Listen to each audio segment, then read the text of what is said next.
But tonight, the president is battling to keep his social media voice online. Welcome to Nightside. I'm Carolina Lead. And I'm Ryan Bass. Glad you're here with us. 88.7 million people follow @RealDonaldTrump on Twitter. But now Trump's been banned from his favorite social media platform, and permanently. Here's what's left of the president's personal page at this moment. We're past the point of misinformation labels or temporary suspensions. This is Twitter's strongest stance yet, citing the risk of inciting further violence for why they kicked him off, specifically pointing to the president's tweets earlier today, saying he would not be at the inauguration, making Washington a potential target again. Twitter says those comments had already led to plans for future armed protests at the Capitol later this month.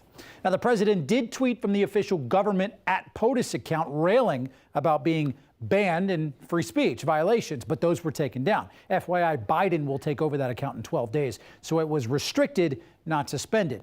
So is Twitter banning him an infringement on his First Amendment rights? His son, Donald Trump Jr., tweeted that he does think that. So I checked with law professor Clay Calvert, who's also the director of the Marion B. Brencher First Amendment Project at the University of Florida. In his sharper insight, he says what Twitter did is fair game. The First Amendment only protects us from government censorship, not censorship by private entities.